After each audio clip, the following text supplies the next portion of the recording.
बिहार की सियासत में जब भी निष्ठा, धैर्य और सांगठनिक कौशल की बात होती है, तो श्रवण कुमार का नाम एक ऐसे राजनेता के रूप में उभरता है, जिसने संघर्ष की भट्ठी में तप कर अपनी पहचान बनाई है। नालंदा की माटी से आने वाले श्रवण कुमार का राजनीतिक सफर 1974 के उस ऐतिहासिक जेपी आंदोलन से शुरू हुआ, जिसने देश की राजनीति की दिशा बदल दी थी। छात्र जीवन के उसी दौर ने उन्हें जननायक कर्पूरी ठाकुर जैसे दिग्गजों के करीब लाया, जिसके बाद उन्होंने लोकदल के साथ अपने विधिवत राजनीतिक जीवन की नींव रखी। हालांकि चुनावी राजनीति की शुरुआती राह उनके लिए फूलों की सेज नहीं थी। लोकदल के टिकट पर नालंदा विधानसभा उपचुनाव में उन्हें हार का स्वाद चखना पड़ा और 1990 के चुनाव में जनता दल के उम्मीदवार के रूप में वे निर्दलीय राम नरेश सिंह से करीब 50,000 मतों के अंतर से चुनाव हार गए। इसके बाद 1995 के चुनाव में भी हार का सिलसिला जारी रहा, लेकिन इन पराजयों ने उनके हौसले को तोड़ने के बजाय उन्हें और अधिक परिपक्व बनाया।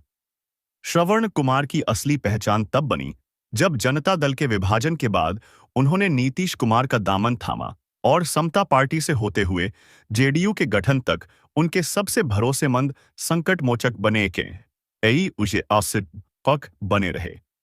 साल 1995 के बाद से उनके राजनीतिक कद में जो उछाल आया, उसने उन्हें बिहार विधानसभा का एक अजेय योद्धा बना दिया। तब से लेकर आज तक वे लगातार नालंदा क्षेत्र का प्रतिनिधित्व कर रहे हैं और सदन में पार्टी की आवाज बने हुए हैं। संसदीय कार्यों में उनकी निपुणता का ही परिणाम था कि 2004 में वे बिहार विधानसभा के मुख्य प्रतिपक्ष के सचेतक बने और 2005 में सत्ता परिवर्तन के बाद से आज तक वे लगातार सत्ता पक्ष के मुख्य सचेतक की जिम्मेदारी संभाल रहे हैं। मंत्री के रूप में उनका कार्यकाल विभागीय दक्षता की एक मिसाल माना जाता है। मांझी मंत्रिमंडल से लेकर नीतीश कुमार के हर मंत्रिमंडल में वे एक अहम कड़ी रहे हैं। ग्रामीण कार्य मंत्री रहते हुए उन्होंने पूरे बिहार में सड़क और पुलों का जाल बिछाया और यह सुनिश्चित किया कि विभाग की एक भी कौड़ी सरेंडर न हो, बल्कि विकास कार्यों में लगे।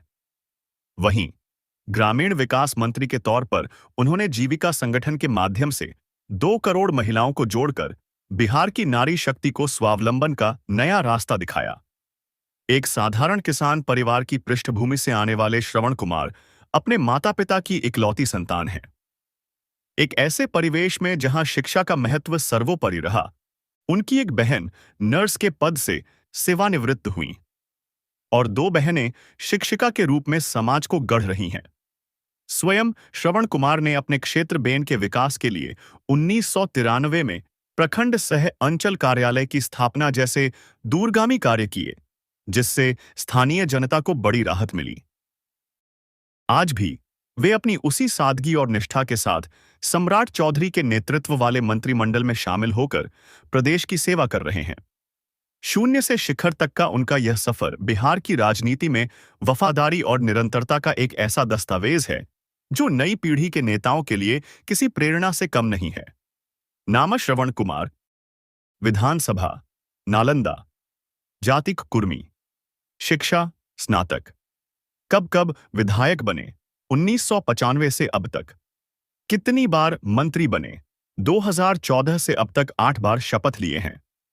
बिहार सरकार के पूर्व ग्रामीण विकास मंत्री श्रवण कुमार के पास 3.60 करोड़ रुपए से अधिक की संपत्ति 2025 का विवरण है, जिसमें 6.77 एकड़ से ज्यादा कृषि भूमि और नालंदा में आवासीय संपत्ति शामिल है। उनके पास 71,900 रुपए नकद और कार लोन भी है। आज बिहार के ऐतिहासिक गांधी मैदान में एनडीए की तरफ से मंत्रीगण का शपथ समारोह आयोजन किया गया था, जिसमें नालंदा के माननीय श्री श्रवण कुमार जी को शपथ भी दिलाई गई। इस शपथ समारोह में खास करके नीतीश कुमार को बहुत बहुत आभार हम लोग करते हैं, क्योंकि लाख कठिनाइयों के बावजूद भी नीतीश कुमार ने इन्हीं पर भरोसा जताया। इसके लिए तहे दिल से धन्यवाद। आज पटना के ऐतिहासिक गांधी मैदान में शपथ ग्रहण समारोह में हम सभी लोग शामिल हुए। एनडीए के तमाम सभी मंत्रीगण को मैं आभार प्रकट करता हूं। वर्तमान मुख्यमंत्री माननीय श्री सम्राट चौधरी जी के नेतृत्व में नालंदा से माननीय श्री श्रवण कुमार जी आज शपथ ग्रहण समारोह में भाग लिए और उन्होंने अपना पदभार ग्रहण किया। सभी लोगों को मैं एनडीए की ओर से, भारतीय जनता पार्टी की ओर से धन्यवाद एवं बधाई देता हूं।